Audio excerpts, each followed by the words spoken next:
Assalamualaikum warahmatullahi wabarakatuh.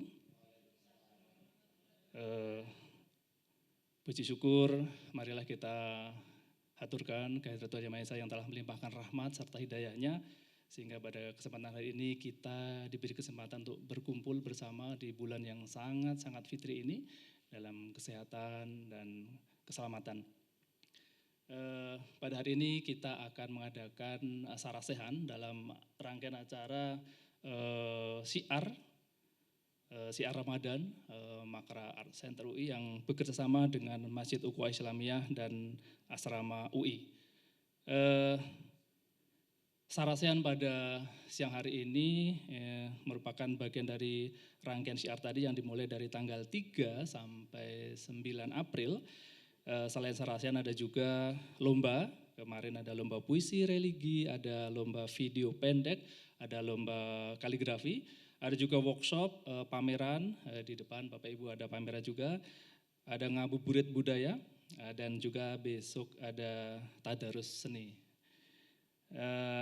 Nah, acara hari ini selain diadakan secara luring, di sini juga Bapak Ibu yang terhormat yang ada di rumah dapat mengikuti acara ini, teman-teman dari santri-santri YouTubiah dan Instagramiah. Monggo silakan gabung di UI Art Center. Sebelumnya saya ingin menyapa yang terhormat Bapak Kiai Ngatib El Sastro, Kepala Makra Center, juga para narasumber, ada Kiai Nafis Khalil Nafis dengan Pak Bastian, satu lagi nanti ada Mbak Ine, tetapi masih dalam perjalanan, sebentar lagi akan sampai insya Allah di sini. Langsung saja saya mohon kehadiran para narasumber. Untuk langsung saya perkenalkan, mohon berkenan Kiai Muhammad Khalil Nafis dan rekan saya Bapak Bastian. Monggo Bapak.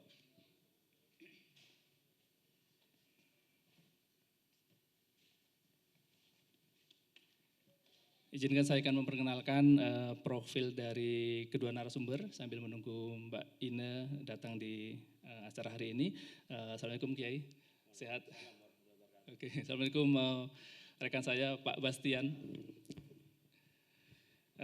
Yang pertama narasumber kita adalah Kiai Haji Muhammad Khalil Nafis LC MA PhD. Beliau adalah seorang ulama, Ketua Komisi Dakwah Majelis Ulama Indonesia, dan sekarang sebagai staf pengajar ekonomi dan keuangan syariah pasca sarjana Universitas Indonesia. Dan tahun 2005 beliau menerima penghargaan rektor sebagai dosen pasca sarjana termuda. Waktu itu umur berapa, Kiai? 2005 berarti umur 32. Oke, kita beri aplaus. Dosen pasca sarjana termuda di UI. Selain di UI, beliau juga mengajar di UIN Syarif Hidayatullah dan Institut Pembina Rohani Islam Jakarta, juga dosen Sekolah Tinggi Al-Quran Al-Hikam di Depok, dan beliau pendidikannya di Ibnu Saud Islamic University Jakarta dan meraih gelar LC. Beliau meraih gelar sarjana agama dari Sekolah Tinggi Agama Islam Az-Ziyadah Jakarta dan meraih gelar MA di program pasca sarjana UIN Jakarta, dan gelar PhD diperoleh dari University of Malaya, dan di University of Malaya ini sebagai lulusan PhD cemerlang. Wow, terus lagi untuk Kiai, prestasinya luar biasa, dan mengambil postdoktoral di Muhammad V University Maroko, benar Kiai ya. Beliau juga banyak mendapat sertifikasi, salah satu adalah sertifikasi pengawas syariah oleh Dewan Syariah Nasional dan Bank Indonesia, juga sertifikasi Dewan Pengawas Syariah Nasional Multi Finance Syariah, dan juga memperoleh sertifikat dalam pelatihan asesor kompetensi pengawas syariah. Saat ini beliau juga menjadi sekretaris program studi kajian Timur Tengah dan Islam pasca sarjana UI, dan juga sebagai pengasuh pesantren di Cendekia Amanah di Kalimulya Depok ya. Beliau juga banyak mengisi acara-acara seminar, dan juga beliau juga membuat website dan kanal YouTube. Silahkan Bapak Ibu hadirin kunjungi dan subscribe, sekalian promo Bapak, karena saya juga pengikut juga di sini. @Khalil Nafis Official, silahkan subscribe. Banyak sekali informasi yang ada di sana. demikian itu adalah profil dari narasumber pertama. Selanjutnya saya akan sampaikan untuk narasumber kedua.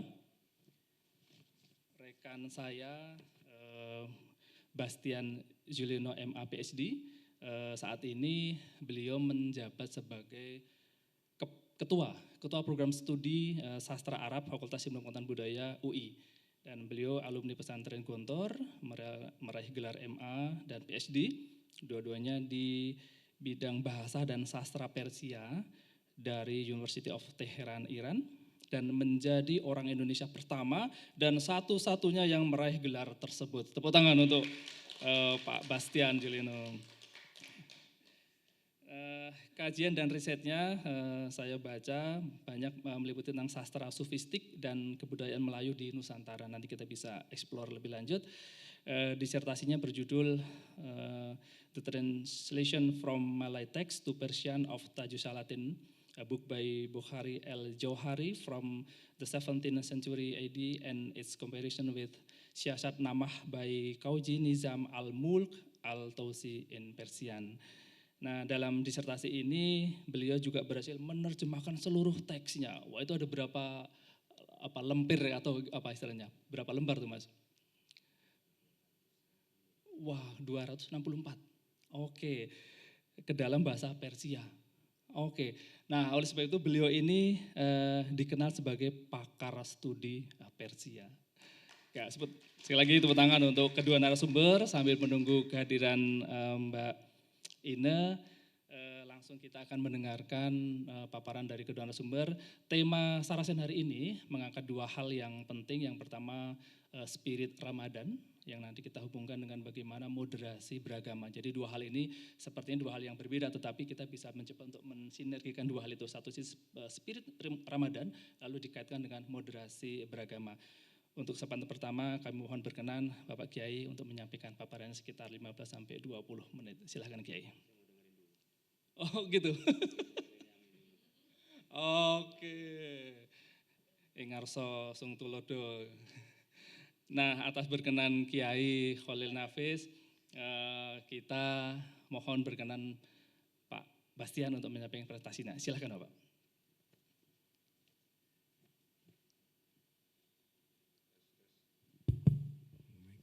Bismillahirrahmanirrahim. Assalamualaikum warahmatullahi wabarakatuh. Waalaikumsalam. Alhamdulillahirrabbilalamin. Wassalli wassalim ala rasulillah Muhammad wa ala ahli wa sahbihi wa man wala. Wala hawla wala quwata illa billah. Terima kasih rekan saya Mas Pras sebagai moderator. Yang saya hormati, juga saya kagumi Kiai Khalil Nafis. Alhamdulillah, semoga kita doakan beliau panjang umur dan sehat selalu dan bermanfaat bagi umat. Yang saya hormati juga para panitia di Makara UI Art Center beserta para audiens baik yang di dalam auditorium dan yang ada di daring atau di YouTube. Ya. Selamat siang semuanya. Pada siang hari ini tadi bagaimana yang saya sampaikan nanti tentu semangatnya dengan semangat moderasi beragama di dalam spirit moderasi agama di bulan Ramadan misalnya. Tapi saya akan mengaitkan hal tersebut dengan artefak atau seni dalam Islam, seni dan budaya dalam Islam. Bapak Ibu hadirin sekalian, saya akan mulai mudah-mudahan bisa singkat. Jadi pandangan umum tentang pilar kebudayaan di Indonesia itu sebenarnya kebudayaan Indonesia itu terdiri atau menjadi sebuah kebudayaan berdasarkan 3 pilar. Paling tidak ini adalah pandangan umum tentang kebudayaan Indonesia. Yang pertama atau sebelum negeri di Nusantara ini belum masuk agama-agama besar, ya, artinya ketika masih dinamisme, animisme, kemudian penyembah leluhur Nah, kita sudah mengenal seni budaya misalnya melalui dongeng, mitos, pantun, syair, bidal, mantra, dan lain-lain. Artinya untuk sastra di genre puisi misalnya, puisi, kata puisi itu kita mengenal tentu melalui bahasa Latin. Dan puisi sebelum masuk ke Nusantara, jauh sebelum itu kita sudah mengenal genre seperti puisi, ya misalnya pantun, syair, bidal, mantra yang itu selalu memiliki rima dan bermetaforis. Artinya jauh sebelum kita mengenal kata puisi sudah mengenal sastra yang bergenre seperti puisi. Kemudian pilar yang kedua adalah Hinduisme. Seperti sebelum Hinduisme atau Hindu-Buddha masuk ke Nusantara, tentu kita hanya mengenal tradisi lisan. Artinya sebelum tulisan datang itu kan dikenalkan oleh India ya melalui kebudayaan Hindu dan itu aksara-aksara Pallawa. Nah, setelah muncul atau kebudayaan India melalui Hindu-Buddha, Hinduisme datang ke Nusantara, tentu tradisi lisan tidak hanya sekedar lisan tradisi intelektual, tidak hanya di lisan saja, mulailah kita mengenal dengan tulisan. Walaupun demikian tradisi tulisan yang datang dibawa oleh India itu tidak menghilangkan tradisi lisan yang memang telah dulu ada. Keduanya berjalan seiringan. Jadi tradisi lisan dan tulisan masing-masing berjalan, artinya berkembang. Tidak tradisi lisannya punah atau mengecil, kemudian tulisannya, tapi antara tulisan dan lisan sama-sama maju. Kemudian tradisi Hinduisme juga membawa sistem pemerintahan seperti kerajaan, yaitu kan yang dibawa oleh Hinduisme.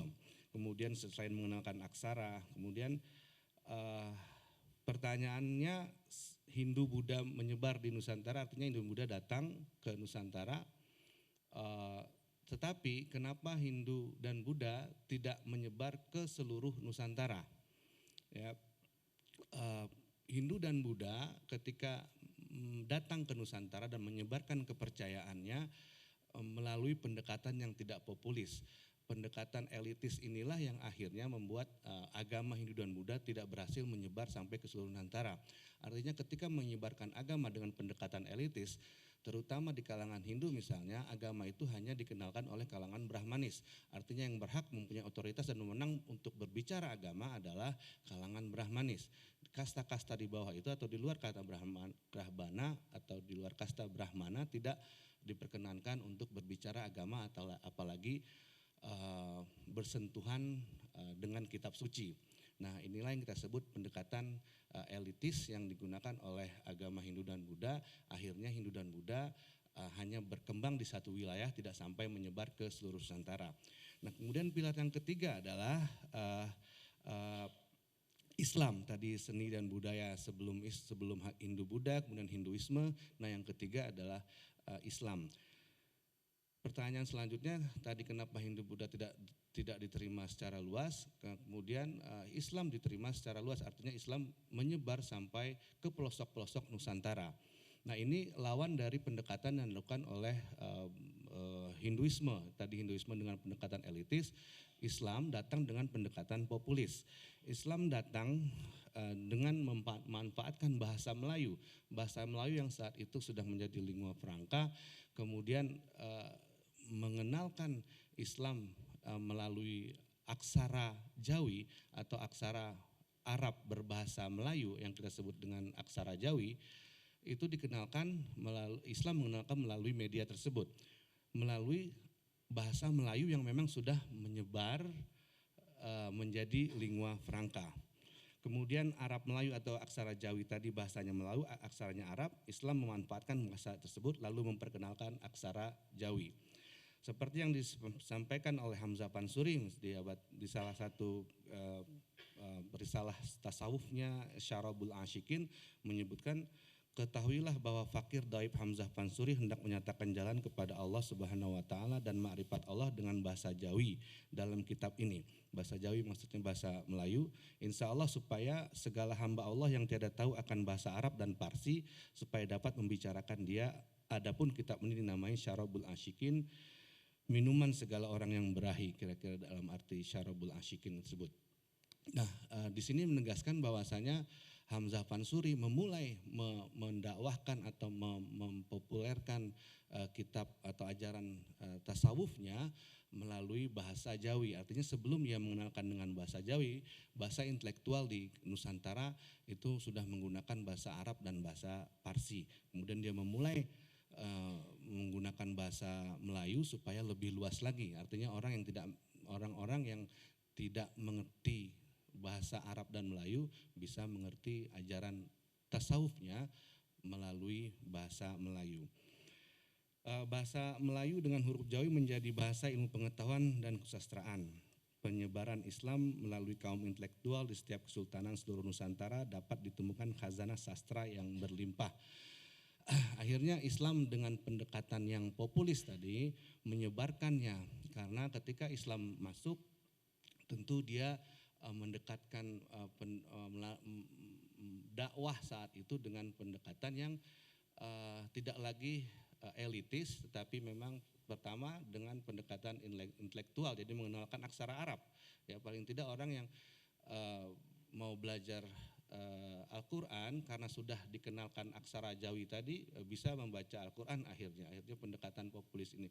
Kemudian tidak hanya di kalangan tertentu saja, kalau di Hinduisme kalangan Brahmanis, apalagi di dalam Islam kemudian mengenalkan tidak mengenalkan kasta, akhirnya penyebaran ini sangat masif dan bisa sampai ke pelosok-pelosok, ditambah dengan pendekatan intelektual berupa aksara Jawi tadi.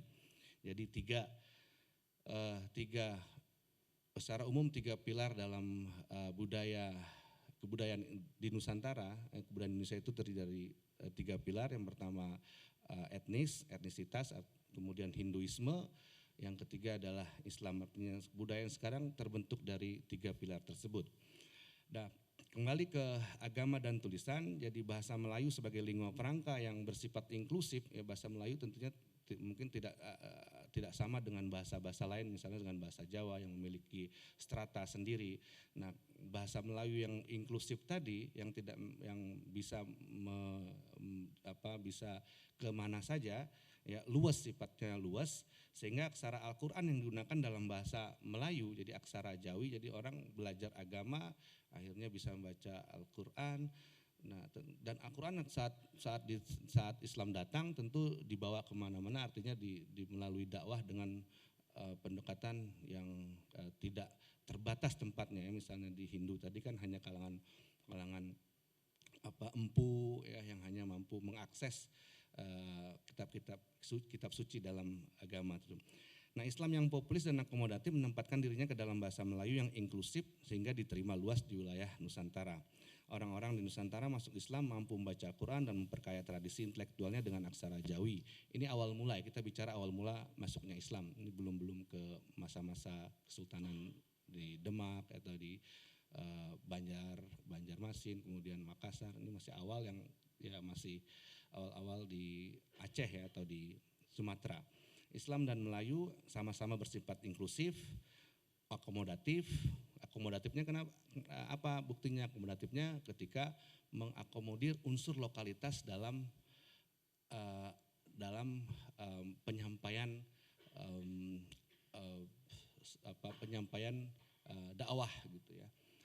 Misalnya di dalam aksara Jawi ada bahasanya adalah bahasa Melayu, tapi tulisannya, aksaranya aksara Arab. Inilah yang kita sebut akomodatif karena memberikan ruang pada unsur lokal. Ya. Begitu juga nanti di aksara Pegon, misalnya di aksara Sunda itu juga ada mengakomodir ya, bahasa-bahasa atau bahasa Melayu, misalnya dalam bunyi maupun dalam penyebutannya. Kemudian kreatif inilah hal tiga ini yang memiliki kesamaan antara Islam dan Melayu di Nusantara. Nah, ternyata pendekatan yang dilakukan melalui pendekatan tulisan ini tidak hanya terjadi di Nusantara saja. Artinya Islam datang dengan pendekatan intelektual, dengan pendekatan tulisan tidak hanya terjadi di Nusantara saja. Artinya sebelum ke Nusantara, wilayah-wilayah lain jauh sebelum datang ke Nusantara, mereka atau Islam itu datang sudah mengenalkan dengan pendekatan intelektual, yaitu pendekatan misalnya mengenalkan aksara. Misalnya kita lihat di sini, ini adalah aksara-aksara hijaiyah tersebut ya, atau aksara Arab tapi bahasanya bukan bahasa Arab. Artinya orang-orang Arab tidak akan mengerti bahasa ini, begitu juga satu sama lain tidak akan mengerti. Sama halnya ketika orang Arab membaca aksara Jawi, ya tidak akan mengerti bahkan tidak bisa membaca. Nah, beginilah cara Islam ketika mengenalkan agama di tempat yang memang bukan wilayah asalnya, ya. Jadi dia yang langsung bisa itu adalah dengan pendekatan intelektual dan tulisan. Misalnya di Persia, Persia itu sebelum Islam masuk mereka menggunakan aksara Pahlavi. Aksara Pahlavi itu mirip-mirip aksara Pallawa. Jadi Pahlavi alfabet itu aksara terakhir sebelum Islam masuk. Nah, ketika Islam masuk di abad 7 itu aksaranya berubah. Aksaranya berubah menjadi aksara Arab Perso. Arab Perso itu seperti Jawi. Tulisannya Arab, bahasanya Persia, ya sama seperti ini. Dan itu juga dilakukan di Turki, ya. Kalau Turki hari ini sudah Latin, ya. Sebelum Latin yang dikenalkan Atatürk, Turki itu menggunakan aksara Osmani, itu juga aksara Arab, ya karena Turki dengan Kemal Atatürk melakukan pembaharuan modernisasi di Turki, akhirnya digantilah Latin. Sampai juga ke Urdu, ke Kurdi, kemudian ke Cina, ya wilayah Uighur itu dan wilayah-wilayah Islam yang ada di Cina itu sampai hari ini masih menggunakan aksara Arab, ya. Kalau prononnya tuh Khershio katanya itu. Jadi tulisan Arab, bahasanya Cina gitu ya. Nah, itu Uighur itu yang di tengah itu di aksara Uighur. Ya, ini aksara Jawi, asalkan Jawi, aksara Arab, ya tapi tulisannya bahasanya bahasa Uighur.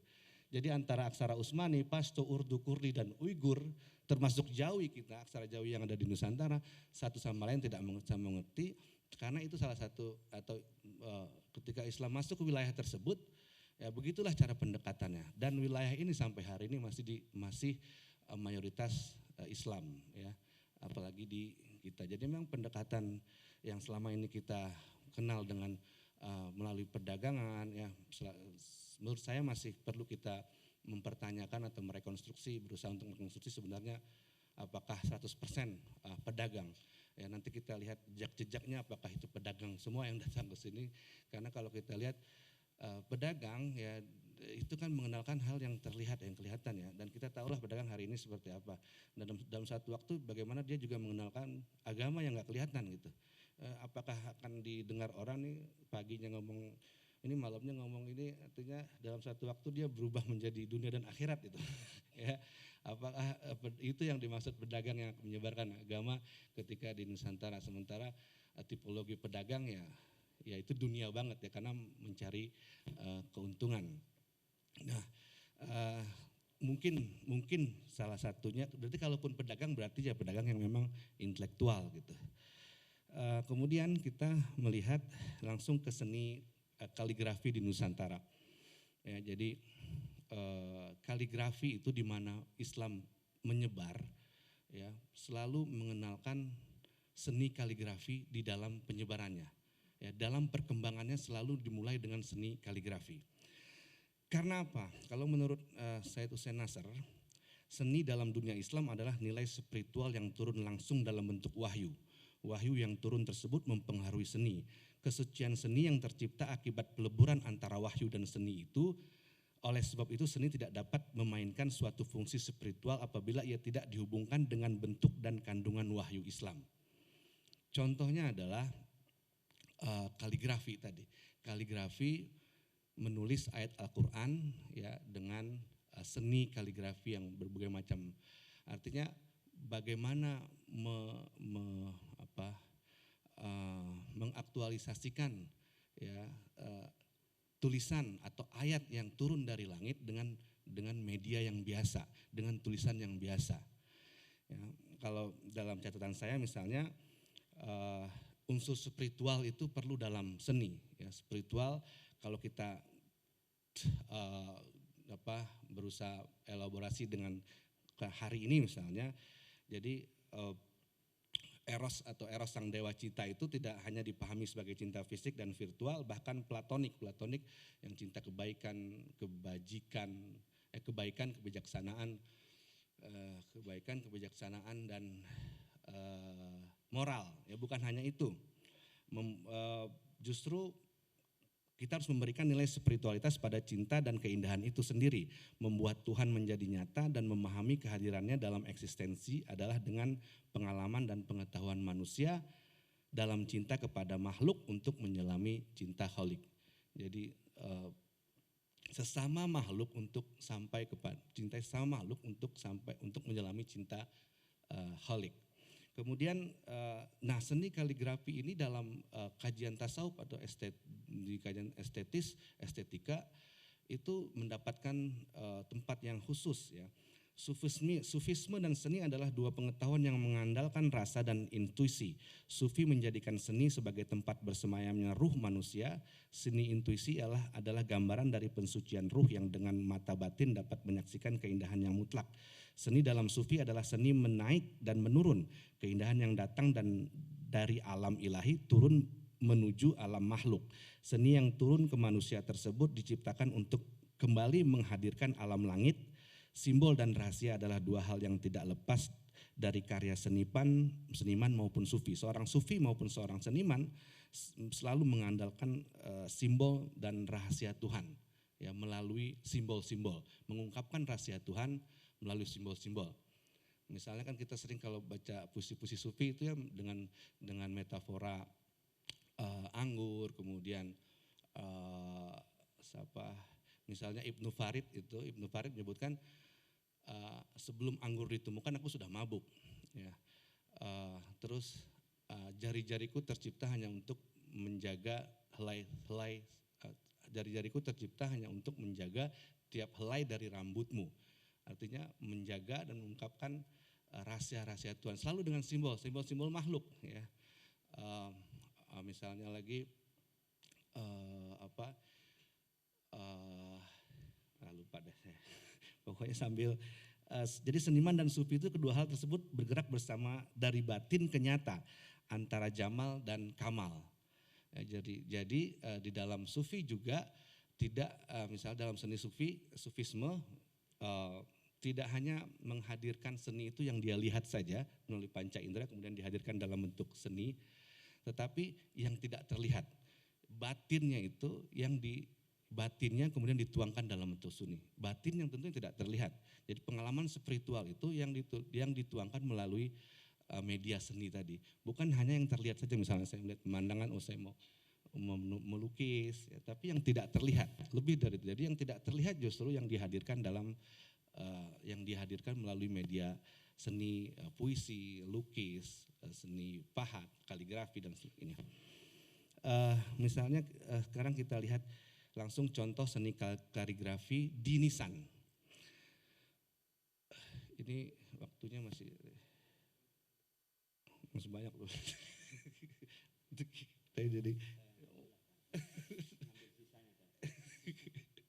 Jadi langsung contoh tadi kan kita awal Islam masuk ke Nusantara, kemudian kita ngomong seni, ya sekarang kita kasih contoh apa contohnya di Nusantara gitu ya.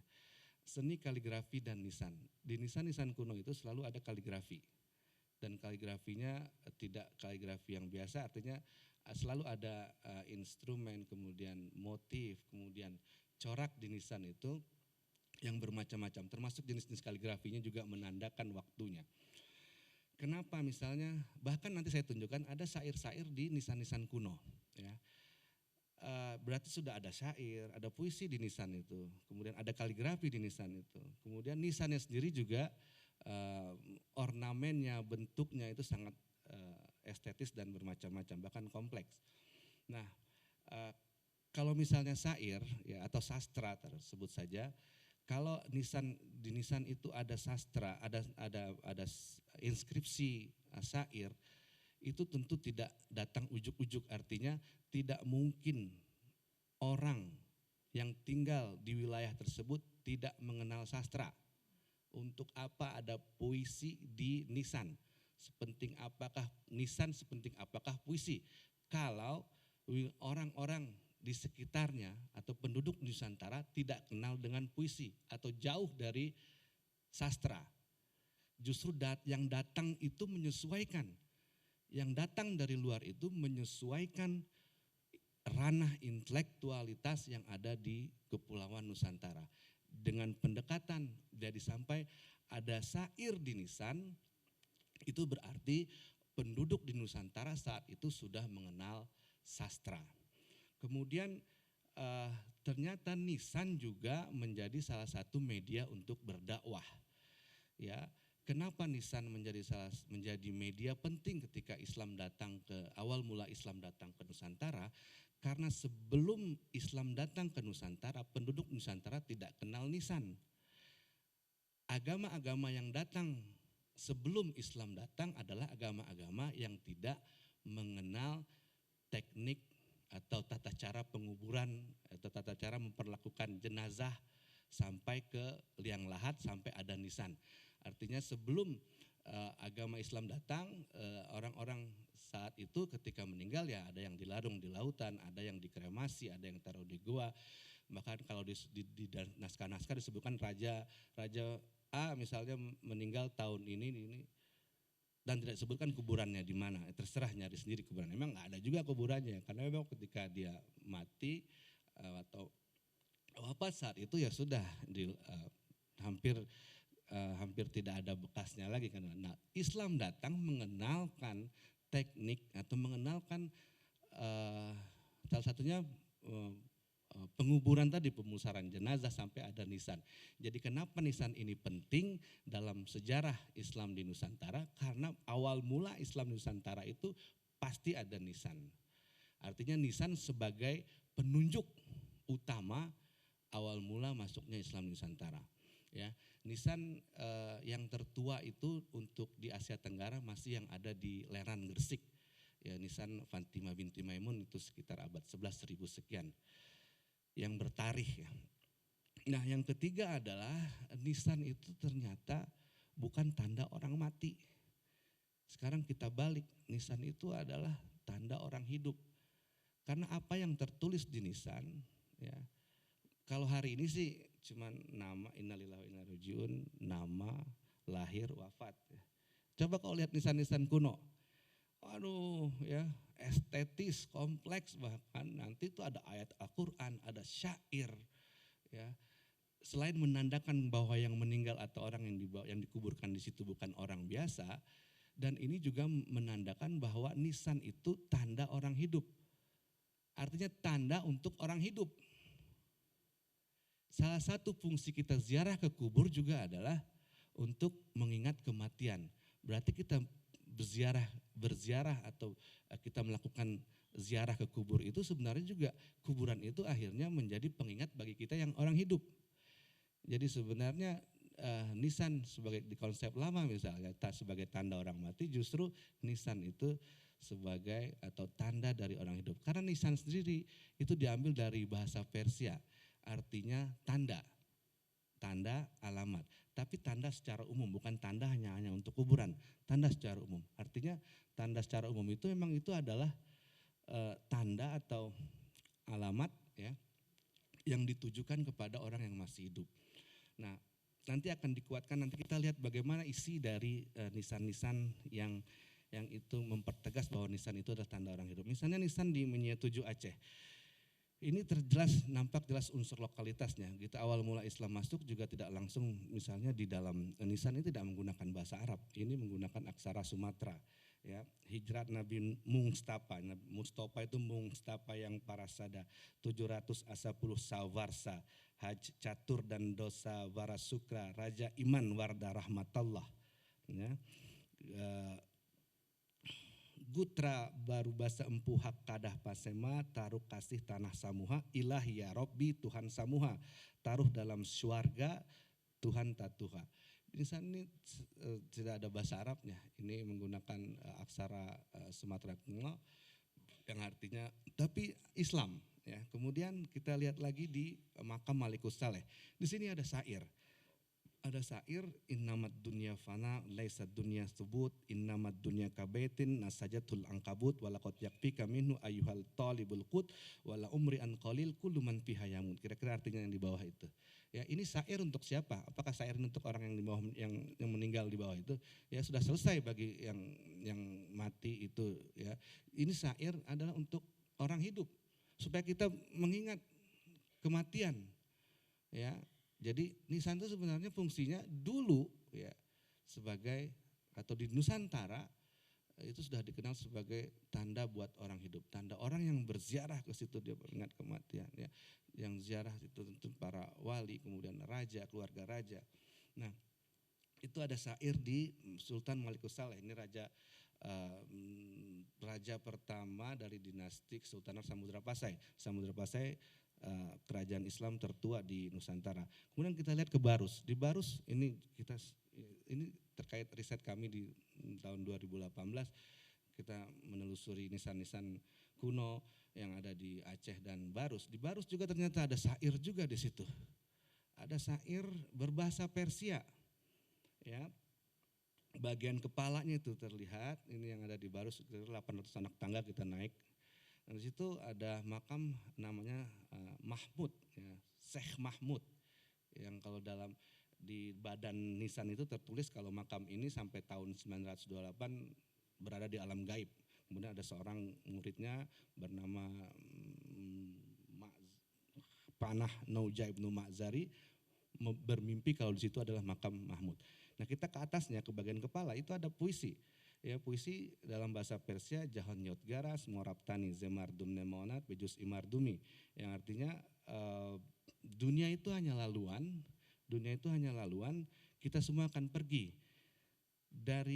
Tidak ada yang tersisa dari manusia kecuali sisi kemanusiaannya.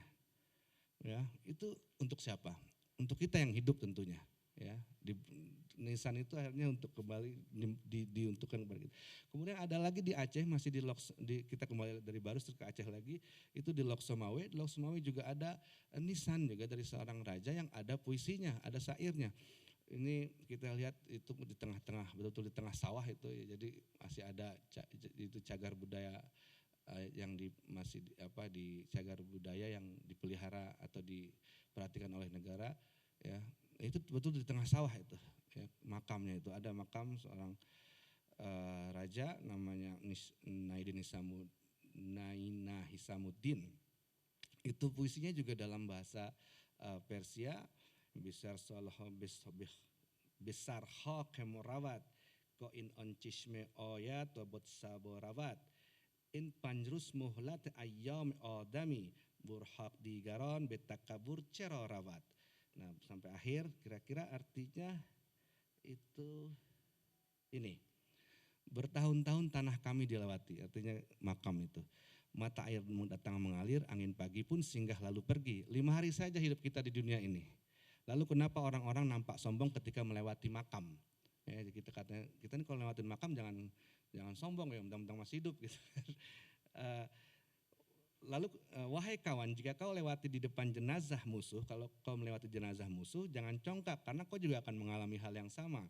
Hari ini kain bajumu melenggang menyapa tanah, ya, kita panjang, kita seolah-olah sombong dengan tanah, dada-dada dengan tanah menyapa tanah. Besok debu dari jasadmu yang melayang-melayang di udara. Dunia laksana kekasih yang tak setia, ya seperti cermin yang menyinari wajah siapapun yang melewatinya. Ini lagi-lagi peringatan kepada orang yang masih hidup tentang dunia. Ya. Kemudian kita lihat lagi masih di Aceh itu daerah Lamreh, itu juga ada nisan yang bersair juga. Ya, sairnya dalam bahasa Arab al-bahru amikun bila sufunin fakaifa ta'burun. Lautnya itu dalam, bagaimana kamu menyeberangi tanpa perahu. Itu adalah metaforik dari dunia. Dunia ini akan mengkaramkan siapa saja yang dilaluinya. Nah, bagaimana engkau mau melewati dunia sebagai laut yang dalam ini? Tentu engkau harus menggunakan perahu. Nah, perahu itu adalah kalau dalam tafsiran sufi sebagai takwa kepada Allah, kita mendekati diri kepada Allah. Jadi kita memang untuk di dunia ini harus ada dengan perahu itu. Nah, ini lagi-lagi peringatan kepada orang yang masih hidup. Kemudian ini saya bandingkan beberapa makam. Yang pertama itu sebelah kanan itu adalah yang ada di Barus, kemudian di tengah itu di Azerbaijan. Yang paling next lagi, terus. Nah ini, nah itu ada dari Uzbekistan, kemudian Azerbaijan dan Barus. Ini tiga-tiganya makam tokoh sufi. Yang di Uzbekistan itu makam dari Abdul Wahab Naqsyaband, pendiri tarekat Naqsyabandiyah. Kemudian yang ketiga itu juga tokoh sufi karena didapat kita fotonya di pemakaman sufi yang ada di Baku, Azerbaijan. Yang ketiga adalah di Barus. Ini adalah tokoh sufi. Jadi kalau kembali ke tadi di awal saya bicara tentang penyebaran Islam, selama ini kita hanya tahu para pedagang, ya. Walaupun ada yang mengatakan A.H. Jones misalnya mengatakan bahwasanya kelompok sufi adalah kelompok yang ikut meramaikan Islamisasi di Nusantara. Nah, tapi kalau kita lihat fakta historis ya dari naskah misalnya, itu tulisan tentang tasawuf itu ribuan jumlah di Nusantara. Kemudian nisan-nisan ini juga semuanya adalah nisan-nisan dengan pengaruh sufi yang kental. Jangan-jangan kelompok sufi ini bukan kelompok yang hanya ikut meramaikan Islamisasi Nusantara, tapi justru yang paling berhasil mengislamkan orang-orang di Nusantara. Ya. Ini masih bisa kita pertanyakan kembali atau teori-teori yang sudah ada, ya, artinya dengan mempertanyakan bisa merekonstruksi sejarah awal mula masuknya Islam di Nusantara. Kemudian seni kaligrafi juga masih terlihat di makam para sufi, ya, ini di beberapa negara. Nah, bagaimana dengan makam hari ini gitu?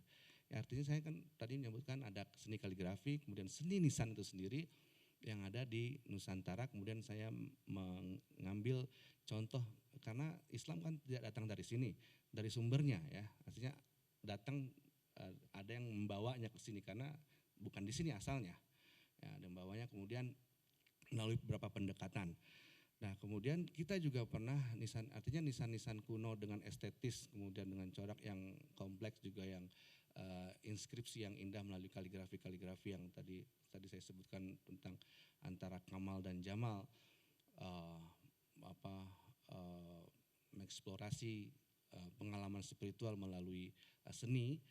Nah, artinya di Indonesia pernah ya kita akan melihat banyak sekali nisan-nisan kuno dari Aceh sampai Batu Ampat.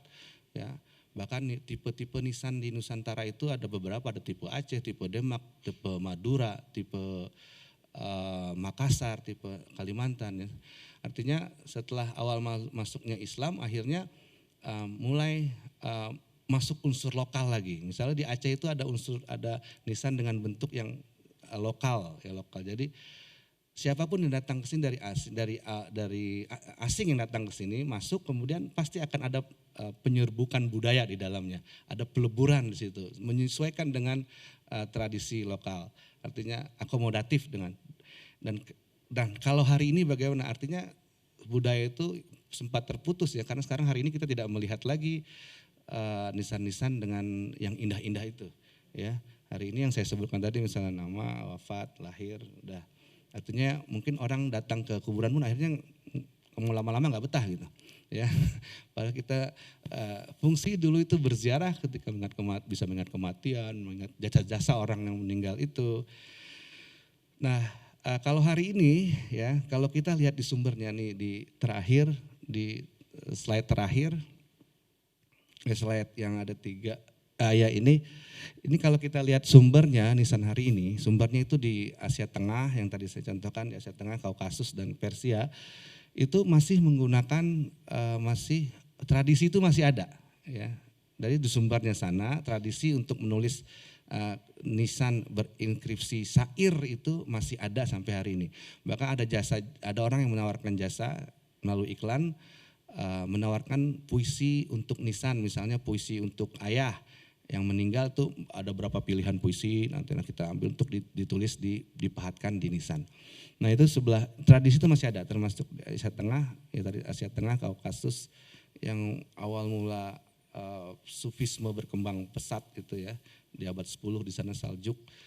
Nah yang tengah ini juga modern ya hari ini itu dari seorang orientalis namanya Anne-Marie Schimmel, mungkin pernah baca bukunya Dimensi Sufistik dalam Islam. Anne-Marie Schimmel ini seorang orientalis, profesor dari Harvard University, dia meninggal mungkin dan puluhan tahun dia membaca karya-karya sufi dan di makamnya pun terpahat syair. Ya, ada syair, ternyata dia juga masih mengikuti tradisinya, berarti dia pernah tahu itu. Nah, syair itu tertulis dalam bahasa Arab, an-nasu niyamun wa iza matu intabahu. Manusia itu dalam keadaan tidur, ketika dia mati baru dia akan terjaga. Nah ini untuk siapa?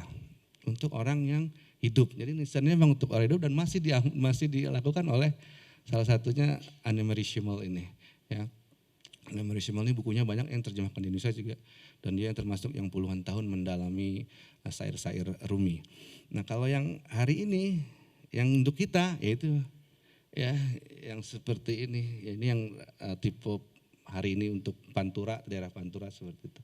Udah nggak ada inskripsi, syair, kaligrafi. Padahal kita pernah punya budaya seperti itu. Akhirnya kita harus kembali ke akar dan kembali ke sumber untuk dalam rangka moderasi beragama tadi ya. Kita tidak boleh lupa ya dengan sumber-sumber. Sumber dan akar tradisi khususnya tradisi masyarakat Nusantara ialah agama bersama sistem kepercayaan, peribadatan dan bentuk-bentuk spiritualitasnya. Seni kaligrafi mengawali seni lahirnya seni rupa Islam dimanapun agama ini berkembang. Ya.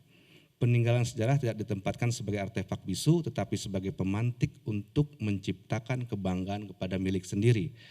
Ditelusuri dan dikenalkan bukan sekedar bendanya saja tetapi filosofi dan spirit di balik benda itu.